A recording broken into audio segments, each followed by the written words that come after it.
Hello दोस्तों, नमस्कार। मैं मधु सिंह राजस्थान से और मेरी छोटी सी हरी भरी छत पर आप सभी लोगों का स्वागत है। और देखिए, मैं आपका वेलकम करती हूँ जैसे मेरी छोटी सी छत पर, तो ये फूल भी आपका हंस के और मुस्कुरा करके मेरा और आपका दोनों का वेलकम कर रहे हैं, क्योंकि आप भी तो मेरे साथ जुड़े हुए हैं और मेरे यूट्यूब की फैमिली है। तो देखिए, मेरे टेरेस गार्डन पर अब गुड़हल में फ्लावर आने लग गए हैं और मेरे पास 2 वैरायटी के गुड़हल हैं जो मैंने आपको पहले भी बताया था। तो इनको देख करके लगता है कि सुबह सुबह जब मैं छत पर आती हूँ तो शायद मैंने इसीलिए पौधे लगाए हैं कि जब भी मैं नीचे से और अपने टेरेस गार्डन में आती हूँ तो मुझे नई एनर्जी का एहसास होता है कि कितना अच्छा लग रहा है। और क्योंकि शहरी जीवन है तो लाइटों अंदर रहते हैं, तो लाइट हर समय, लाइट, टीवी, लाइट, ये वो, तो मन ऊब सा जाता है। और आप आइए अपने टेरेस गार्डन पर, अगर आप गार्डनिंग करते हैं। तो मैं तो आ गई हूँ अपने टेरेस गार्डन पर और मेरे साथ मेरे हस्बैंड भी आए हैं। और देखिए उनकी सैटरडे को छुट्टी रहती है और ये ब्लॉग सैटरडे का है।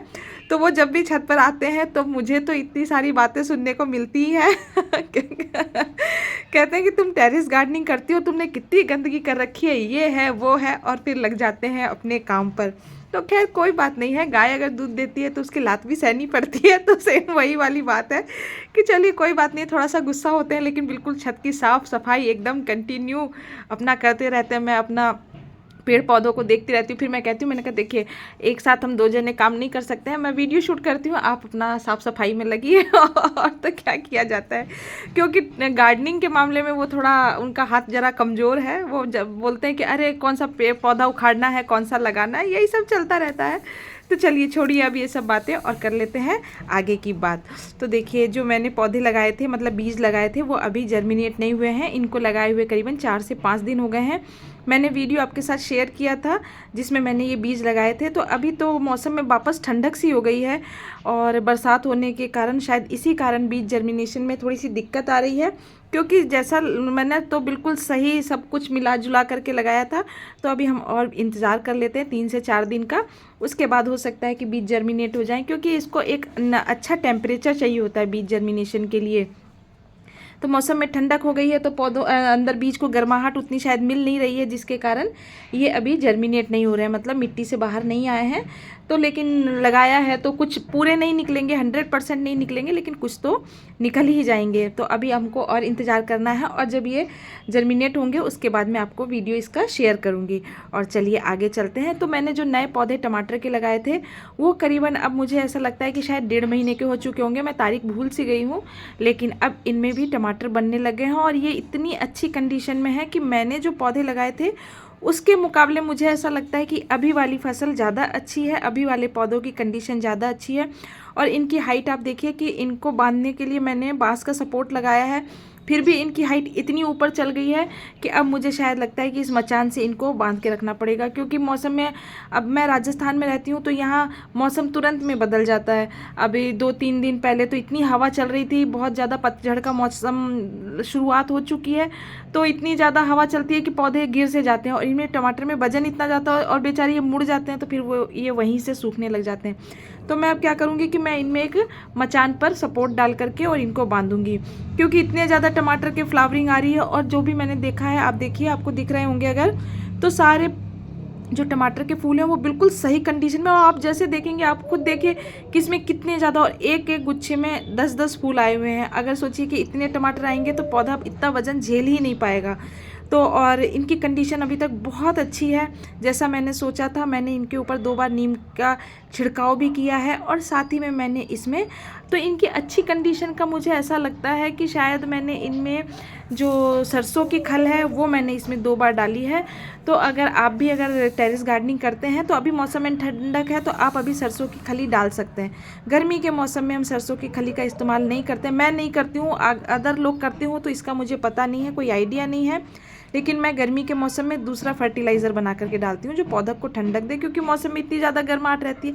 ये भी तो, इनका नेचर भी सेम इंसान के जैसा होता है, मुझे ऐसा लगता है आपको भी ऐसा लगता है तो आप कमेंट करके ज़रूर बताएं कि जैसे हमारी लाइफ होती है सेम वैसी ही लाइफ पौधों की होती है। तो मैं तो यही सोचती हूँ, लेकिन चलिए और आगे बढ़ते हैं और देखते हैं। तो जो गोभी के पौधे हैं, आज मैं उसको भी चेक करने आई हूँ कि इनमें सही सब कुछ चल रहा है या नहीं चल रहा है, फूल सही से बन रहे हैं। क्योंकि अब मुझे ऐसा, मैंने पहली बार गोभी लगाई है, तो अब इनके अंदर हेड मुझे ऐसा लग रहा है कि थोड़ा सा बनने लग गया है, हेड बनने लग गया। देखिए, जब हेड बनने लगता है तो पत्ते अंदर के तरफ मुड़े हुए होते हैं, अदर पत्ते खुले हुए होते हैं, और जो छोटे अंदर से जो निकलते हैं वो मुड़े हुए से रहते हैं, मतलब एक बंद जैसा बनने लगता है। तो उसी तरीके से बन रहा है। तो मैं उम्मीद कर रही हूँ कि वो लगता है शायद गोभी बनने वाली है क्योंकि हर कोई लगाता है तो इसी उम्मीद से लगाता है। तो मैंने अगर उम्मीद करी है तो कोई इसमें बुराई नहीं है। और देखिए, उसके बाद कुछ पौधों पर मुझे लगा है कि शायद कीड़े आ गए हैं, तो इसलिए आज मैंने इनकी रोकथाम के लिए भी सोचा कि कुछ किया जाए। क्योंकि अगर ये हम जब अभी देखते हैं मार्केट में, तो जो गोभी है उसके ऊपर छेद छेद सी नज़र आती है, तो शायद यही वाला कीड़ा होता होगा जो मेरे पत्तों को खा रहा है, तो यही पत्ते उन कीड़ों को भी खाते होंगे। और देखिए, मैं बता रही थी ना कि मैंने जो पहले टमाटर के पौधे लगाए थे वो बेचारे इतने वजन के कारण मुड़ से गए हैं सपोर्ट लगाने के बाद भी। तो आज थोड़ा सा ये पौधा टूट सा गया था और इसमें टमाटर भरे हुए थे, और टमाटर तो मैंने तोड़ लिए हैं। इसमें करीबन 15 से 20 टमाटर आ रहे थे, लेकिन खैर कोई बात नहीं है, जो हिस्से में आएगा वही तो हम ले सकते हैं, ज़्यादा टेंशन की ज़रूरत नहीं होती है। अब जो टूट गया उसका तो क्या किया जा सकता है, हम सिर्फ एक सुधार कार्य कर सकते हैं। और आप ये देखिए, कंटिन्यू साफ़ सफाई का अभियान चल रहा है मेरी छत पर। कोने से लगाना शुरू करते हैं, क्योंकि मैं जब टेरेस और आते हैं तो यही बोलते हैं, तुम सफाई नहीं रखती हो, तुम ये नहीं रखती हो, तुम वो नहीं रखती हो। और अभी झाड़ू लगा करके जाएंगे नीचे, कहेंगे अच्छा मैं अब टीवी देख लेता हूँ, तुम चाय बना लो। तो मैंने कहा मुझे बहुत सारा काम होता है, क्योंकि हमारे लिए कोई चाय बनाने वाला नहीं है, जा करके हमको ही चाय बनानी होती है। तो इसी तरीके से खैर हस्बैंड है, नेचर है, आदत पड़ चुकी है सुनने की और सुनाने की। तो देखिए, ये लहसुन के पौधे लगा रखे थे, ये भी बहुत अच्छे हैं। इनके बीच बीच में घास उग गई थी, और ये लहसुन मैंने इसलिए लगाए थे क्योंकि मुझे चटनी वटनी बनाने के लिए, जो हरे पत्तेदार जब हम चटनी में इस्तेमाल करते हैं हर लहसुन की पत्तियाँ, तो उससे बहुत ही अच्छा टेस्ट आता है।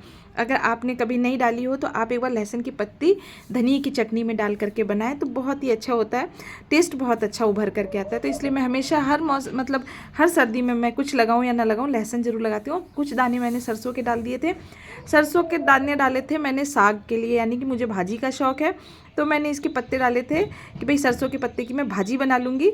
तो लेकिन अब ये फलियाँ बनने लग गई हैं तो छोड़ दिया है इनको। और देखिए, टमाटर हार्वेस्ट कर लिए हैं, ये पहले वाले पौधों से टमाटर हार्वेस्ट किए हैं। और अब आप एक बार देखिए नज़ारा, जो पहले मेरा ये मतलब कोना, जो एक हर गार्डनर का कोना होता है घर के, जो गार्डनिंग करते हैं वो उस कोने में दुनिया भर का सामान इधर उधर पड़ा रहता है, वही गार्डनिंग का अब बिल्कुल साफ़ हो गया है। और अब मैं अपना वीडियो समाप्त करती हूँ। Bye bye.